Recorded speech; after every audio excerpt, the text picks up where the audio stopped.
Today, I'd like to welcome our guest, Master Chief Petty Officer Roger Behrend, the retired Principal Euphonium of the United States Navy Band. Well, Roger, I want to welcome you. Thanks for agreeing to do this second edition of the Euphomisms podcast. So, first, as we get started, I'd like you to give us kind of a quick or maybe not so quick overview of your career dates, beginning with the Coast Guard Band and the Navy Band as well. Well, Don, great. I think first off, I've got to thank you for doing this. It's great. I actually wrote down a bunch of notes because I was going, oh my heavens, he's going to ask about this and this and this, and I've got to make sure I had it. I joined the Coast Guard June 28th, 1979, and then was hired to go to the Navy Band in 1984. So I went from 5 years, 2 months, 28 days in the Coast Guard. But who's counting? Who's counting? Right. And then I was in the Navy Band in October 1984 to July 31st, 2009. And so I joke with people and say, I actually had 2 job interviews and was unemployed for 3 weeks in 30 years. I drove from Michigan State, East Lansing home, picked up some junk, and drove up to the band and reported. The Coast Guard Band was on leave at the time, so I had about 10 days to putter around, get settled in, which was great before the band came back and we hit it. So, which was very exciting for a 21-year-old. It's pretty amazing. Absolutely. I mean, how many 21-year-olds can we look at in military band history to have won a premier band job? That's remarkable. It was really a dream come true. I always thought I would be in Washington because that's where I grew up and all. My mom was a tenured violinist at the Kennedy Center. She did ballet and orchestra, ballet and opera. And between back then, they had the Union newspaper. She was reading the Union newspaper. It said United States Coast Guard Band Congressional Representative for the Coast Guard, New London, Connecticut. Basically had an audition. She called, found out information. At that time, I was student teaching, living outside of Detroit in Royal Oak, but driving to Ortonville, Michigan, where I was student teaching. So, and back then there were no cell phones. It was like, Right. Yeah, it was basically, she called the family I was living with, and I was on split shift. So I taught from 10 o'clock in the morning to 6 o'clock at night, but had to leave because Ortonville was 60 miles. So getting a hold of me was quite a thing. So I called my mom. I said, is everybody okay? Is everybody right? No, I got this. Here's who you need to call, double check stuff, blah, blah, blah. So then I had to put in for 3 or 4 days to go. And I said, where's New London, Connecticut? And pulled out my atlas. There was no Google or nothing. I had a paper atlas underneath a stack of junk in the back of my Ford Pinto. Like, oh my God, I know it's back here somewhere. And Connecticut and, map G2, page 65. And it's like, whoa, how do I get from here to here? And so I've kind of mapped like, oh my goodness, there's no freeways because 95 came north and nothing connected in. Sure. So it took me 13 hours. I came out, spent the night, and played the next morning, and then the rest is pretty much history. So it was quite a, then it was, hey, welcome to the band, and bam, off you go. Back then, the band was doing a lot of playing. I remember that I had a efficiency apartment, and out of the first 6 months, I was there maybe 3. And I ended up draining the hot water heater and turning it off so I didn't have to pay for it because we were on the road so much touring and, rehearse for a few days and out you'd go and you'd be playing 3 weeks on the road, come back another week, a lot of out and backs, concerts and things. So it was a real baptism of fire, and that to me was probably the biggest difference, was going from the practice side and 1 or 2 concerts and that's the biggest thing, to a straight out, we're performance based rehearsals. We clean up stuff in rehearsal. You're paid to play and perform and not practice. Right, right. I can remember that came out of, it's like, hey, it's great to have you here. Don't worry about practicing. You're going to be tired. So we need you 100%. And concerts were 2.5 hours. None of this hour concert now there. They were 2 hour concerts.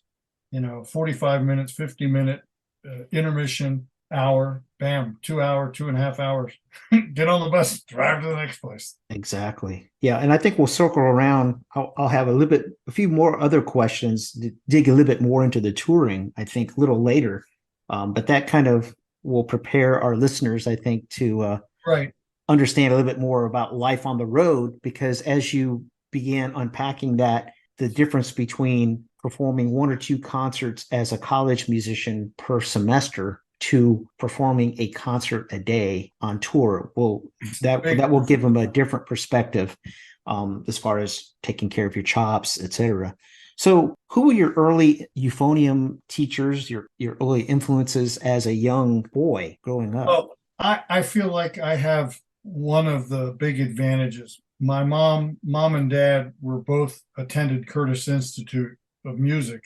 My father was a percussionist, timpanist at Peabody and then in Curtis. This is just prior to the Second World War. My mom was at the Cleveland Institute at 12 years old. She was a virtuoso violinist and then came to Curtis at 15. And I came to understand she was part of a special class of under 18 that were 8 or 10 of these kids, and they were kids. She was one of the youngest. Her special classmate was Leonard Bernstein. And amazing.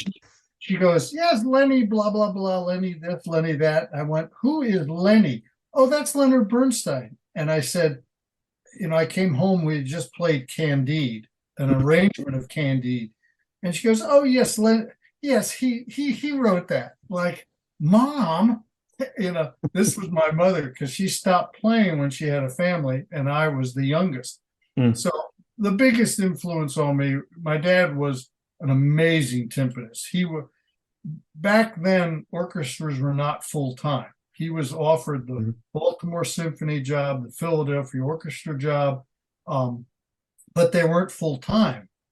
People were butchers and seamstress, and then they would play. The full-time orchestra concept didn't come about until the 50s. And most people don't realize that. And these are all things they take for granted. Most of my parents' friends were in the Philadelphia Orchestra. So when they would come to Washington, Mom and Dad, we had a series, would go see them. Then they would go down, come Raj, come, blah, blah, blah. And I knew half the orchestra, the string players, Abe Torchinsky. Abe Torchinsky knew me as a 3 and 4-year-old. I saw him in when my son, Bobby, we went to Denver for the conference. Abe was there.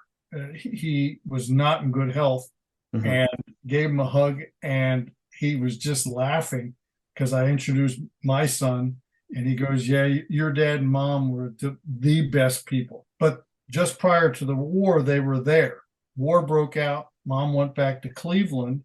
Dad was a member of the 29th Division, which went from reserve to active duty. And then my father became a founding member of the Army Band at Fort Myer. I spent my childhood going to concerts at the Watergate, going to activities at Fort Myer. I remember the Quonset hut and sitting in the MASH style helicopters and, the steering wheels with the Jeeps and stuff. So it was in my blood. My first teacher, I started on cornet. Sorry, so did I. We're recovering trumpet players. And with Ben Pasquale, who had been in the band with my father, ended up teaching in Fairfax County for years, Luther Jackson, where I actually ended up going to middle school. Then I got braces in 6th grade, so they shifted me right over to euphonium, baritone with the bell front, but you could read treble clef, no problem. Because then the next year I started with him. So he taught me early, cornet, trumpet, then early euphonium. And I studied with him for years. Then there was a famous trombone player, Key Garvin, who actually ended up living in near Boonesboro, North Carolina. I saw him on tour. He was 80 or 90 driving a Harley Davidson. I met him on tour. Key was very influential. He was a trombonist, but taught me euphonium. And then Lonnie Laird, who had been the principal euphonium with the Navy Band. Then at that point, then I started to study with Brian, because Brian had been member of the Navy Band, then went Bicentennial Band, then to the Air Force Band. And so I studied that took me up to my sophomore year in high school. I studied with Brian my sophomore, junior, senior year of high school. Then I went to Michigan State. There were three schools. It was been Michigan State, LSU, and Ohio State with Paul Drostick. And I ended up with at Michigan State with Leonard. And it was, each person gave a certain level of influence.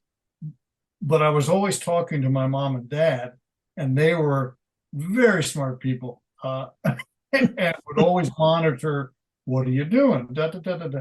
Looking back as a parent now, I realized they were checking all the time, making sure what I was doing. Da, da, da, da, da.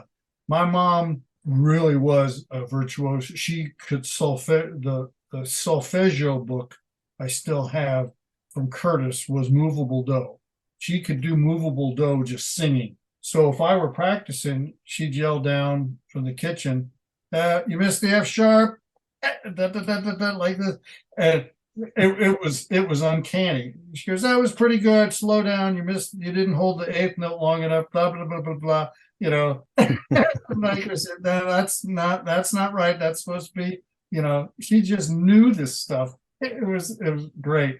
I was at each stage, I was so ready for Brian's influence in high school, and he prepared me so well for going to Leonard that I wasn't a freshman. I wasn't a sophomore in high school. At each point, I felt that I was far in advance. Later in life, I was kind of like a Tasmanian devil. You just unlock the cage and like stay out of the way. And in spite of that, the music came out, but I was hell on wheels. I mean, that's what I remember. I remember Marty Erickson, when I got to the Navy Band, he said, yeah, just stay. He was talking to somebody, he said, unlock the cage, just stay out of the way and let them loose. When I got to the band, when we formed the quartet and stuff. So that each one of those people was really influential in preparing me for each step. I feel very grateful and gifted and just blessed that all these people at different times. But I think the driving force was I had my mom and dad guiding and then stepping back. I am also, it's important in the podcast, I have dyslexia. Okay. And why don't you speak to that? Is it music dyslexia? Because I had a university student a few years ago that towards the end of his last semester, he says, by the way, I want you to know that I have music dyslexia. And I said, what? right. Why didn't you tell me all along, early on? Right. I was considered, quote, one of those special students. It was severe enough, but it never affected my music. And that's one of the things they don't completely understand. I didn't read well, and I had to train myself to read music better and find ways around that. But as far as reading music and such like that, didn't affect that. Went to a special school in the Washington area called Leary School at the time. It's something else now, but it wasn't all. Leary was the original school in Annandale, Virginia. That was like 4th, 5th, and 6th grade. But I was playing music, and that was the one thing I could read the music. Some stuff might take me a little longer to get. The act of sight reading was something that was the weakest part of my playing. But I also feel that, like many people with dyslexia or a disability of some sort, it accentuated who I became. I practiced harder. I may have lacked in some areas, but I made up in other areas. Not a great student, never was, had to work really hard at everything in school. But music, it was kind of like, well, you got to get through school to go to band class. You got to go through school. I can remember Brian Bowman once going, look, it's like a train ride. You got to get the ticket punched at each stop. So you got to pass theory. You got to pass English. And he goes, yes, I know you don't like them. It's get that. And that's the analogy I used with my student. If you want to go to study with Leonard Falcone, you got to get the ticket punched. You want to stay with Leonard Falcone, you got to pass the classes. Right. Take those classes you don't like, but just get the passing grade and move on. It was so easy not to go to class at school because I'm practicing 10 hours a day. You still got to go to class. And that may be a real key to tell students that everyone has weaknesses, some more, some less. It's how you work around them, and woulda, coulda, shoulda doesn't matter. Because come time for that audition, that's also an element of growing up in the Washington, Fairfax County area and everything. Everything, what right or wrong, everything was competition based. District bands, state bands, marching band, auditions and stuff. You made music, and I feel like I was surrounded by great people who guided me, every one of my teachers, but they understood. Here's the audition. My Coast Guard band audition was against 160 people. I didn't see them because they actually had the audition. They had changed the date and never contacted me. A bass player and myself ended up there the next morning, and they went, and actually both of us were hired the next day. But that was in excess of 150 people auditioned for that job. And that's just it. You don't get no takebacks. So speaking of Leonard Falcone, were there multiple incidents or a single incident or that kind of drew you towards wanting to study with Leonard Falcone? What kind of drew you? Because I tell high school students you should really go to a university for the teacher. So is that pretty much kind of what was the deciding factor? You thought, oh, I really should go to study with Leonard Falcone? Let me restate. You go to a school for the teacher. Thank you, Don. That's what I tell them.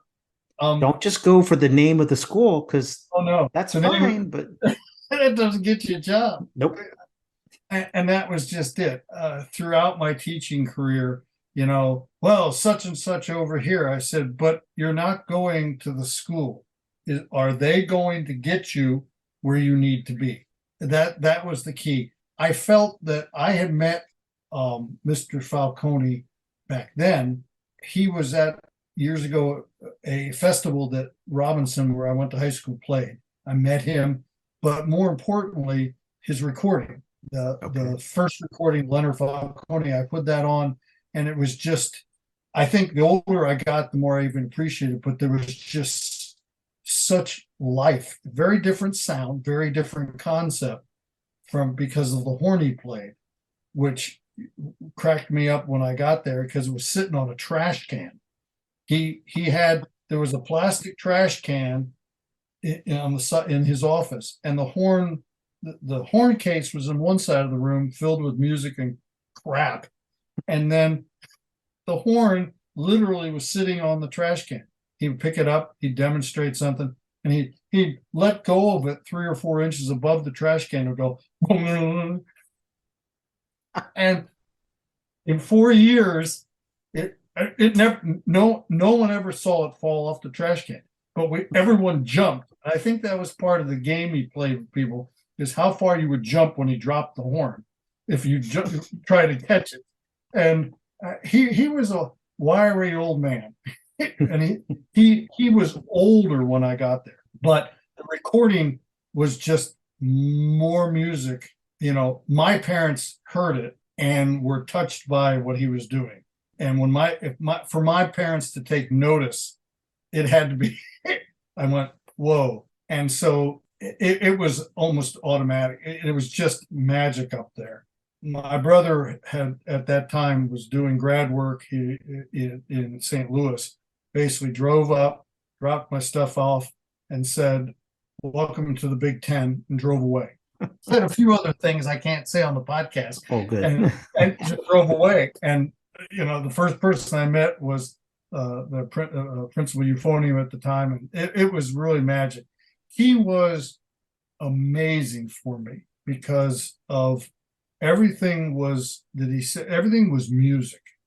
We never talked technique. We never talked sound. He goes, I have my sound. You have your sound. He said, don't ever try to sound like me because it's very different. The way he articulated, the way he did, but it was all music based. Everything you played, every note, everything you did from the minute you walked in to walked out, it was always, which was a great continuation because he didn't have to really work on getting my fingers going or what my embouchure was. I could play the horn. He didn't have to rebuild anything because of the great teaching I had prior to that. All the time that was taken by Brian and Keeg and everybody like that. My parents would ask questions. They'd never tell me what to do. They would ask questions like, oh, what happens, I noticed that is puffing your cheeks part of playing horn? Well, that stopped. I did that once. Or should you be standing on one leg when you're, my mom, I can remember, she goes, you should. I said, she goes, I've never played violin standing on one leg. Should you be playing euphonium standing on one leg? No, Mom. Unless you're in the circus, yeah. So stuff like that. But that's what I value. I can look at each teacher and value that I felt. And Leonard was old. He had to be in his 80s, 70s, Okay. 80s. While you studied with him, yeah. While I studied. The year before, he used to put on a fall festival where all the students would come over. He would cook spaghetti, homemade spaghetti, and tomato sauce. And that ended that year before I got there because he didn't check the cooker and it blew the top off the pressure cooker. Evidently, the entire kitchen was spaghetti sauce. Luckily, no one was in there and got hurt. So that ended the fall festival spaghetti dinner, which I also understand was fantastic. He was Italian and boy, he could cook. And his wife, Earl, could. Wow. Yeah. The few meals I had over there, it was really fine food. So he was older and never lost his temper. He was just, here's what you're going to do. Here's how you're going to do it. And play this, play that, and demonstrated musical techniques and things, but didn't play a lot like, here, listen to me, imitate. There was none of that. It was, here, play this phrase longer. Spent a lot of time on phrasing and such, because remember, he was trained as a violinist. He immigrated as a violinist to Ann Arbor, where his brother was a musician. So he didn't pick up the euphonium till later in life. And that's something for the young listeners or anybody, is that don't listen to euphonium music. Expose yourself to every possible performer you can go, and every kind of music, every performer. My mom and dad, when they were at Curtis, Marcel Tabito was the renowned oboist at Curtis. And he would give a master class for the entire school once a week. And those are the stories I heard about Marcel Tabito. And I can remember seeking out our oboists, and they looked at me really funny, like, how would you know anything about this? And then I told them, and we became instant friends and such. But it was music. The euphonium might have been the vehicle at the time, but it has, you really limit what you're doing. Going through my lists of music, the majority of it is not original. I was lucky enough to commission music and such like that. But you must, that was the big thing is, Leonard never talked. It was not euphonium. It was listen to the phrase. Why are you breaking this phrase? Do you understand why this connects over here? Teaching cadenzas as a bridge, something as subtle as that, bridge from A to B. It's not for your time to shine. It's your time to make beautiful unaccompanied music connecting one side of the bridge to the other.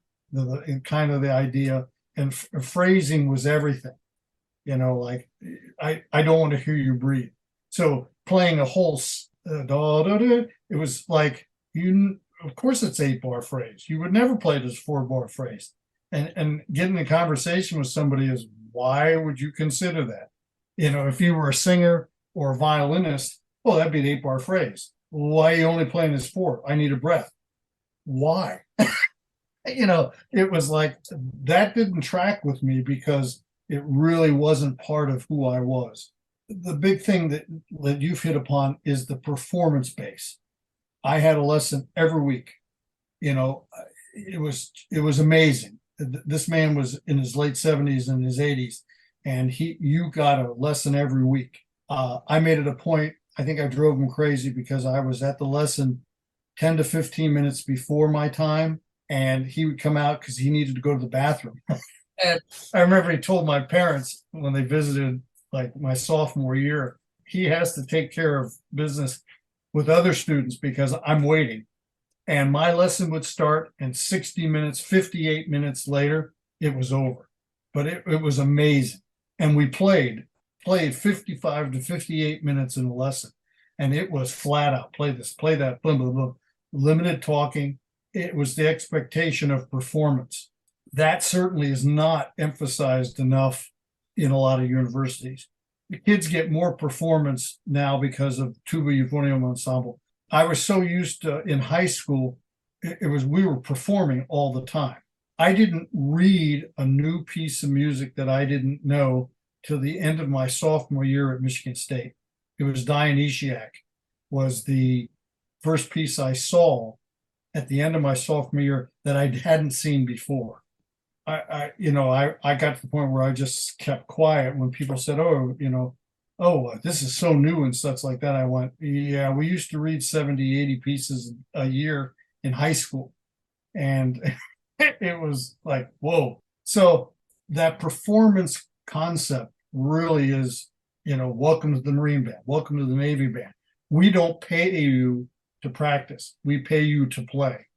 When I got to Michigan State and started with Leonard Falcone, he had his routines, his books, and every student went through the same series of books and preps and parts of the Arbenz book. We did all the gruppettis, we did all the ornamentation, we did, and basically everybody, as fast as you could get through this stuff, you would move on to new books and new things. And he grabbed, I brought in everything I owned. He said, great, great, great. With Brian Bowman and all my other teachers, I had gotten through, I was in the second volume of Rochu's. He said, that's great. Here, where's book 1? Here, number 1. And we started, and everything was, but the Arbenz book, we didn't do 1 or 2 pages. We did in the entire gruppetto. The entire every ornamentation, every slur, every grace note. So it was great because it formalized so many of the things that young students just kind of go, oh, I sort of do it this way. Everything was very well defined. And he said, don't sound like me, sound like you. I play differently, blah, blah, blah, blah, blah, blah, blah, kind of thing.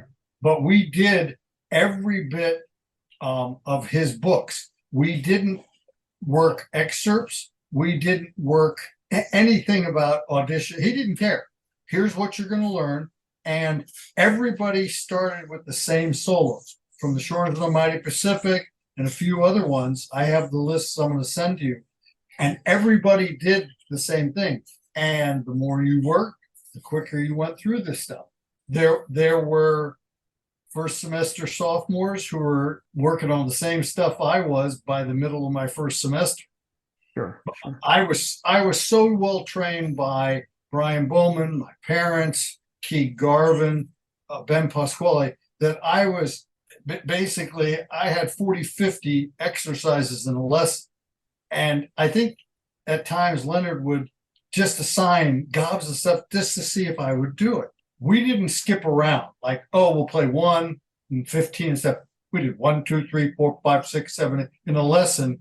He had 30 of these, 16 of those, 12 of, and we played every single one of them. So let me ask you a question about that. So was it like nonstop every lesson? I mean, did you just go from exercise to exercise? Did he have very little to say? Was it just like next, next, next, next? Or how did it usually go? I had the first couple lessons and it was like, welcome, start playing. Like, come on in, Raj. I carried my horn not in the case, stood there, and I would turn to me, go. And it was 58, 59 minutes of playing. I thought, oh, it must be everybody's like this, being very naive, Sure. and okay, rock and roll.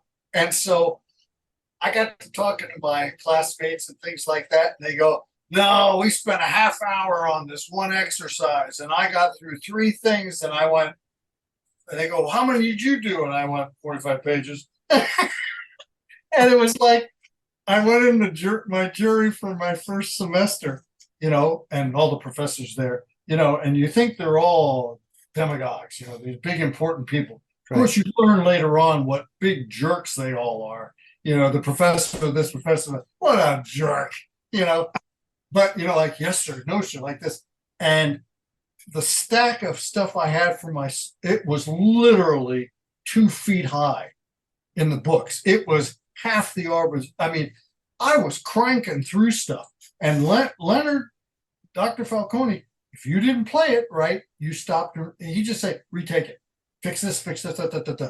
And if he picked up the horn, it was, this is wrong, that wrong, da, move on. And you had to absorb all this. So I just took for granted, oh, okay, great. I'm just tearing through the stuff. Looking back, I was so well prepared to go there, to take, we're talking an Olympic level coach getting, the ultimate NFL player ready. And I was ready. I was years ahead of other people because of the preparation I had received as a younger person. I had nothing to do with that. I mean, thank goodness I had people guiding me like a Tasmanian devil. They would unlock the cage and get the hell out of his way. And they would guide me and tell me what to do. It was amazing. I went to that jury and they go, no one, and they go, what is this? I said, and I had a list. I had a 4-page list and a stack of music. And they said, no one does this. Leonard Falcone looked over and he goes, well, Roger has done every single one. And, what do you want to hear? Yeah. And okay. This was a professor of trumpet. He was a jerk. And so he just flips through and he throws it up there and I go, play. Oh, okay. He throws up another obscure thing. And he goes, you really have done everything here. I said, and Leonard goes, didn't I tell you that 5 minutes ago? His teeth are clenched. And like, oh boy, he gave him the drop dead look. And never again did they question what I brought in. But it was all based upon what you did. It was my first introduction into, like, if you practice, you get it. But there still wasn't the emphasis at Michigan State or any other school about performance, that performance standard. Like, now I viewed it and I started to take on the idea that I had a performance every week. And literally the amount of stuff I was doing, the solos we worked a while on and, interpretation and things like that. He was a master at introducing cadenzas and things like that. I had his albums, and that was one of the reasons I went to Michigan State. It was like listening to those albums every time he would play something. There was so much music, very different sound, but musically, it was his violin background, classical background. And it was understood that you listened and went to everything. And I wish I had done more. this idea of only listening to euphonium players and stuff. No, his background was classical violin. You know, he was a master band master and orchestra conductor and stuff. So it was fabulous. It really did prepare me. I had taken an audition for the Marine Band and for the Army Band when I was 18. I was still in high school. Both of them said, "Yeah, we'd enlist him right now. It would be nice if he turned 18." But your sight reading needs work, is weak. So I did that all on my own. I went down and got keys to the concert library, ended up being on staff at Michigan State, helping out and things. And I would read a drawer of music a night. And they had like 40 or 50 file cabinets, 4 drawer high. And I would read a drawer a night.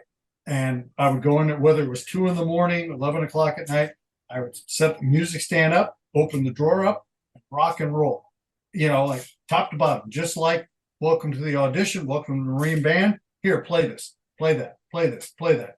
There were 40 variations and different stuff. Sometimes I do real well. Then I would take stuff I didn't know, mark it, take it, Xerox it, and work on it. So I was doing that totally on my own, self-motivation, because Falcone he had no time for that.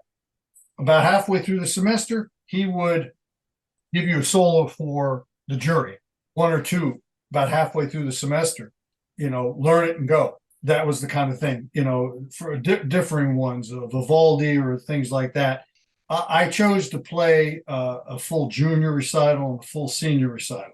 I actually had people more at my junior than my senior, because the senior recital happened to be on the same night that Michigan State, Magic Johnson played Illinois State for the national championship. So needless to say, I had 8 people at my 8 people that didn't like basketball. Well, 1 was my future wife and 3 professors. It had to be there.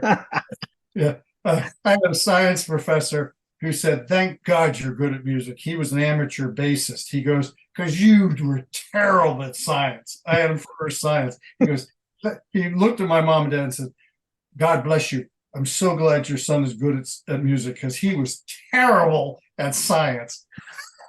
It was really funny.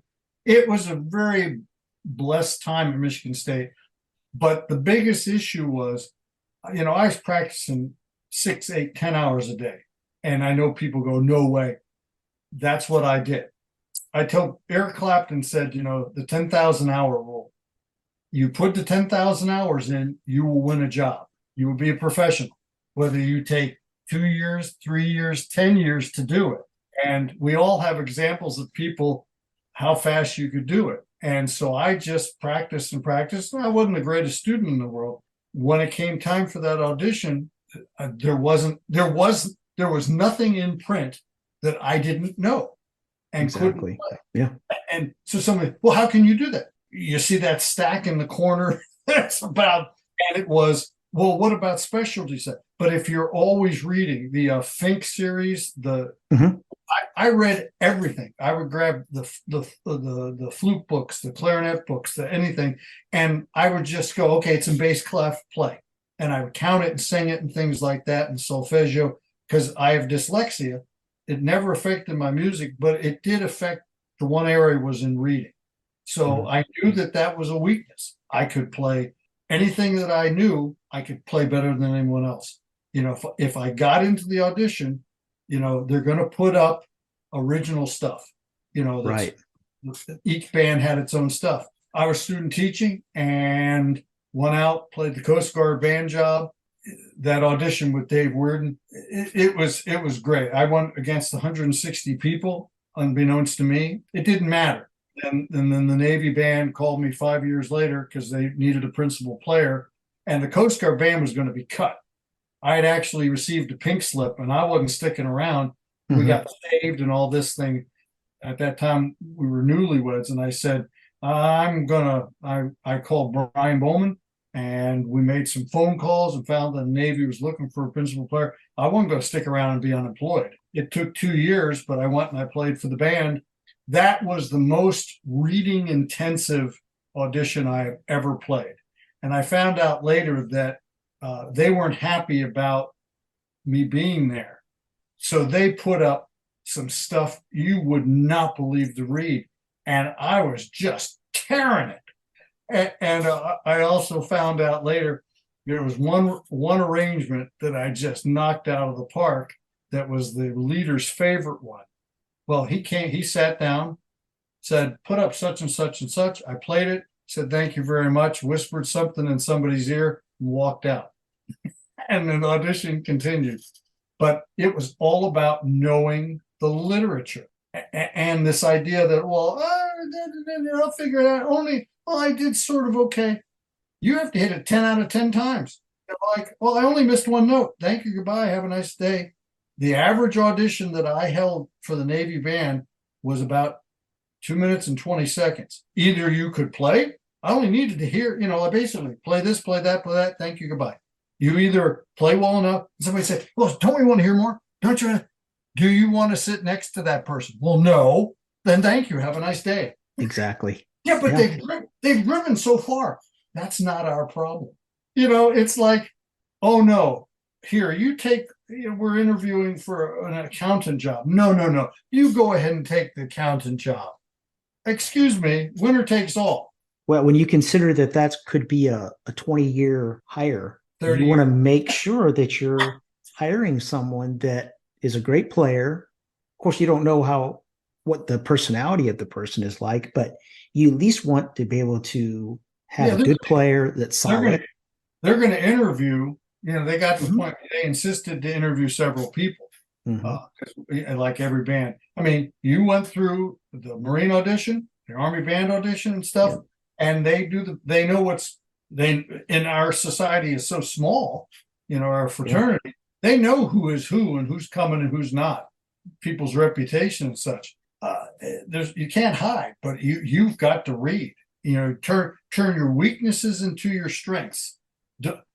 It's like, well, we're only down by 3 points. If you lose the game, it's on you. Win by 20. When I first got in the Coast Guard band, it was a woodshed moment.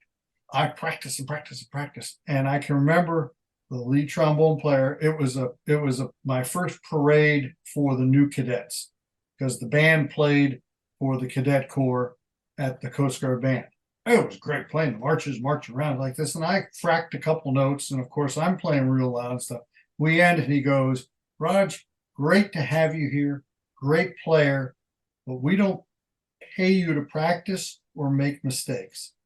And he said, enough said. And I said, done. And it was no question. You want to practice, fine. We pay you to perform. And that was a real, everybody misses a note here and there, and that was the place to do it. That job was performance intensive because of the time period.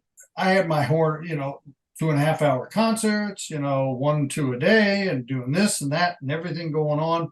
Get off the bus, play. So it was performance based. No one cared if you were tired, if your lip felt like this, if you blah blah blah blah. We don't care. Sure. Well, I got a couple questions kind of along those same lines. First of all, what I think you were kind of hinting at it, what was kind of like an average day like in the Coast Guard band? You were talking about like doing some parades, some ceremonies for the cadets. Right. Was that like a regular occurrence? It was like a seasonal thing, like every fall, like when they got started. They usually had when the cadets came in June and stuff like that. We played 1 or 2 things a year for the cadets, but the band was playing concerts as many as 4 a week.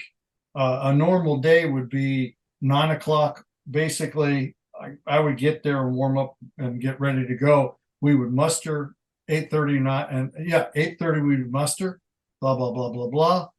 Get the word of the day, what was coming up, check this, check that. 9 o'clock was downbeat. We'd practice from 9 to noon. You got an hour off. We'd rehearse again from 1 to 3. And that was Monday through Thursday, and then Friday, Saturday, Sunday. And then, one other day we had concerts. And they were up there. They were, like we call them, out and backs. You'd leave at 3 o'clock in the afternoon, get back at 1 o'clock in the morning, leave at 2 o'clock the next afternoon, get back at such and such. It was grueling, but it was, 21 years old. This is, and they're giving you per diem, and you're getting paid to do this. Mhm. This is great. Send Exactly. me. It was like, you just didn't get tired. I learned endurance. That's also when the hours and hours of practice got me to the Coast Guard band. But my philosophy changed when things started to go south, because it was all performance rehearsing. Da, da, da, da, da. There was no, okay, I'm getting a little tired, put the horn down, and realized that everything I was doing was pressure based, and realized that, wait a second, I had to change my philosophy, which became air makes sound, sound makes music. And the 5 fundamentals, were long tones, lip stretches, flexibility, range. I had to pull away and change my entire way of doing stuff because it wasn't working. About 6 months in, year in, I completely changed the way I played to what became my philosophy, where I could literally go, I would get stronger because everything was air based and not pressure based. Were you And having to practice less because of the schedule? oh yeah, you Yeah. literally, I would all my warm up or foundation exercises were long tones, tonguing, lip stretches, flexibility, and range. And those were modifications of the Remington warm ups, which I actually had done for years and years and years, but had to realign utilizing the air. I remember hearing one of the bass trombone players, Vic. What Remington, all these trombone players were from that great school at Eastman. Mhm. The Eastman trombones were just unbeatable. These Right. guys, then it came Indiana, but it was Remington. Some of the exercises with the utilizing the slide, and I listened to it.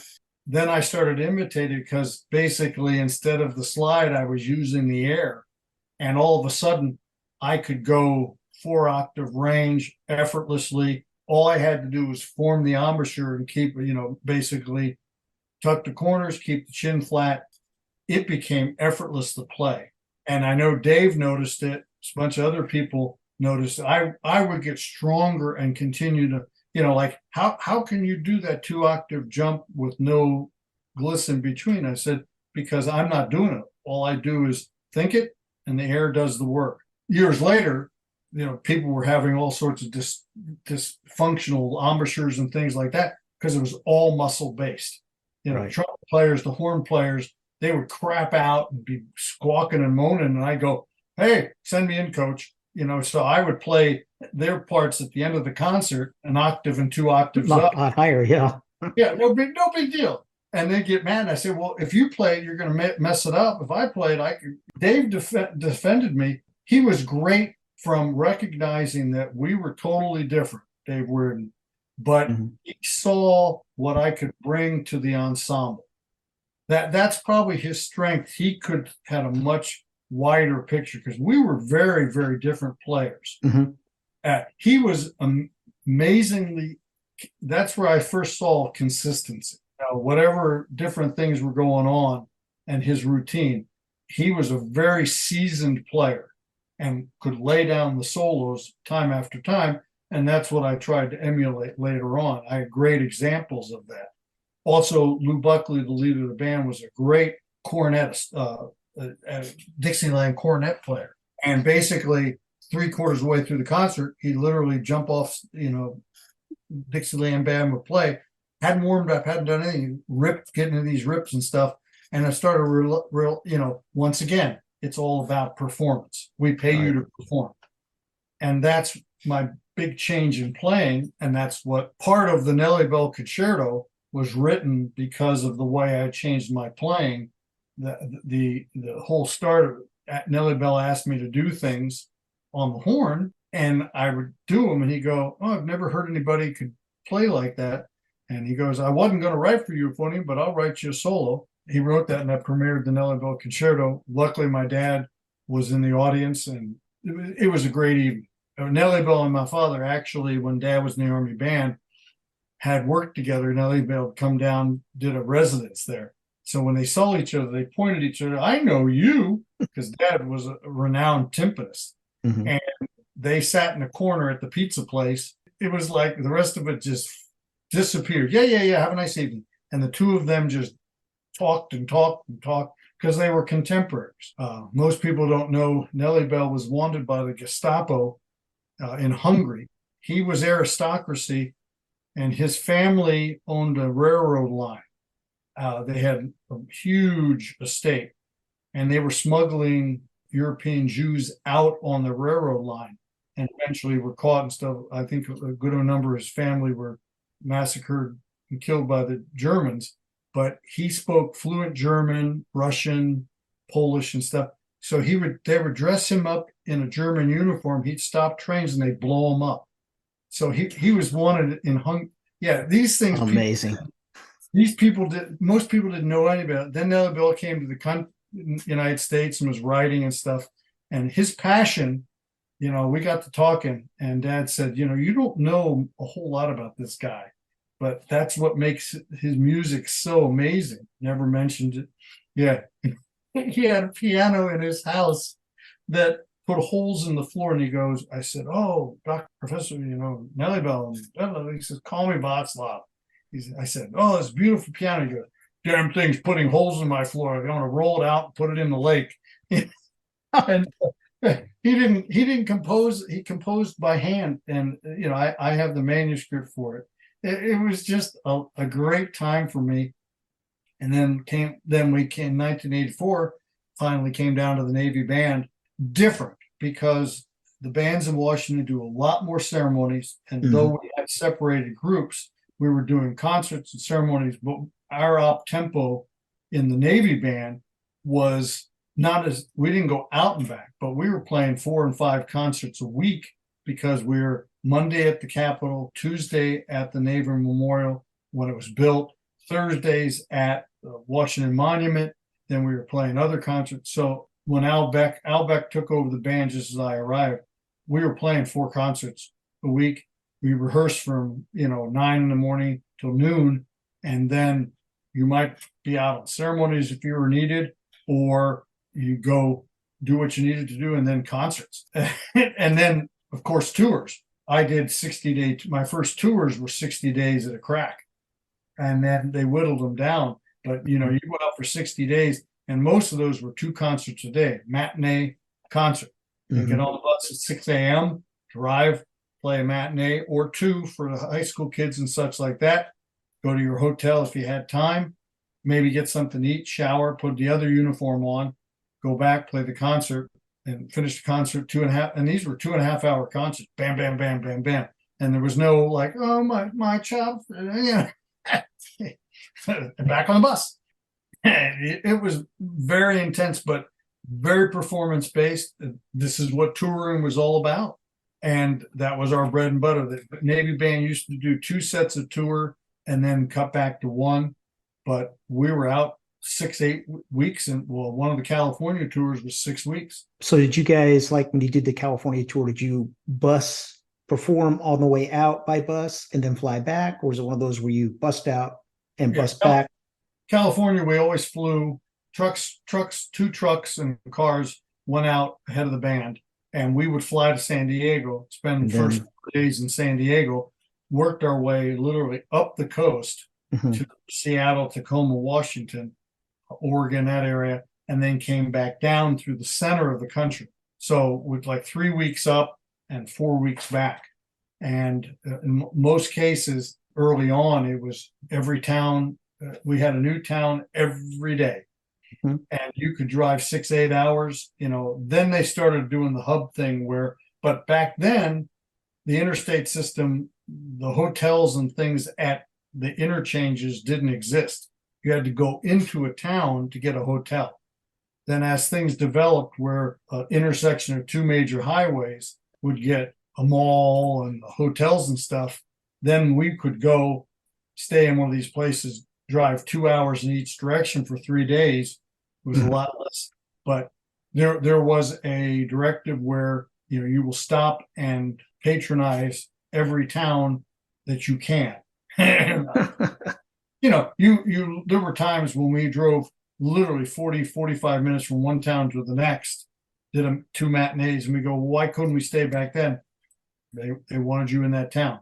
I can remember staying at 3 different hotels or motels because they didn't have the space. And some of them were, oh, where's the closest food? Well, we have a couple vending machines out here. The McDonald's is about a mile down the road. Isn't there anything else? So health food was, if you got something to eat, it was healthy. Right. It was the guys or gals of the band that like brought a hot plate and brought groceries with them. They were the winners on those legs of the tour, because they had food that they could eat because there were no restaurants closed. I know I did that in the Marine Band. The one of the tours, the one tour I went on, we were doing a West Coast tour, and my roommate and I, we cooked a little bit. It's a good thing because some places you're out in the middle of nowhere. There's nothing. Of nowhere. There was nothing. Mm-hmm. Or, oh yeah, the restaurant opens at 6. Or yeah, okay. There's a restaurant has one waiter, one cook, and 35 band people in there. And you go, So you'd hit the vending machine, or if there, the grocery store is about, the McDonald's stuff, grab some bananas for the next, or you look for the Waffle House. I can remember 2:00 in the morning, you eat at Waffle Houses. That was the hot spot. Literally 25 people in there, and man, they could just pancakes and stuff at 2:00 in the morning. Oh yeah. The later years when they had hubs where there were restaurants and the hotels were really nice, staying at Days Inn and places like that with breakfast the next morning. Oh my goodness. I'll get him, yeah. You walk in and there were chocolate chip cookies or bananas and apples, and you go, oh my God, I'm in heaven. Yep. And coffee, always coffee. May not have been great, but there was always coffee hot down at the, That's something. So how many tours? You remember how many tours you did while you were in the Navy band? I figured out that I did enough tours and was on the road to account for over 2 full years on the road every day. Had to be 20 some plus. See, the Coast Guard band, we'd have a tour, like a 3-week tour or something, where it was great. You'd actually drive somewhere, get to a hotel, and have one concert. Mm-hmm. Did so many out and backs because drive 2 hours, 3 hours, 4 hours, then they come back. That way, the sponsor, all they had to provide you for was a meal when you got there, which was always ziti or spaghetti. If you ate it, which was great, you better not be in uniform. I always traveled in uniform because I was working crew and stuff. Where I got to the point where I was actually driving the equipment trucks and stuff. So we had a fellow became my brother-in-law, Dean, and I. You had a lot more freedom. We left a lot earlier and stuff, but when we get back later, you could stop at a truck stop or someplace to get a decent meal. A lot of these places, the way they got around it was, okay, here, we'll pay for the bus and the venue, and we'll provide a meal when you get here, which always very generous, very kind, but it was always ziti. And if they had a salad, it'd be great, but it was ziti and spaghetti. Oh my God. People would carry towels and cover themselves. Yeah. Because, of course, I just ate. Well, it's that on your shirt. I'm sorry. How are you going to fix that? Mm-hmm. How are you going to cover it up? I can remember someone forgot their socks. They painted socks black on their edge dressing or whatever. Yeah. They used edge dressing to paint. Okay. And I can remember somebody painted someone's shirt white. Somehow they had, from the summer, they had the white, we have white shoes, had the edge dressing for the white shoes. So put on your shirt, and they marked it, and okay, you're all set.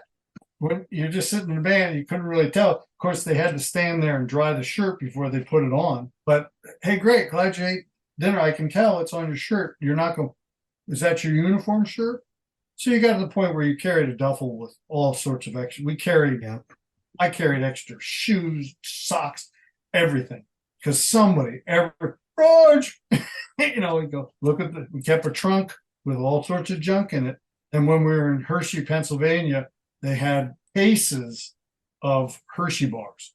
because we No. played at the Hershey's, Mhm. and we literally put them in the Anvil boxes for 2 years. There were candy bars in there. People loved them. They come back, grab a peanut, the almonds and stuff, Mhm. but hundreds of candy bars that were in the Anvil cases, and they stayed and they were great. Please tune in next time for the conclusion of my interview with Roger Behrend on the Euphomisms podcast.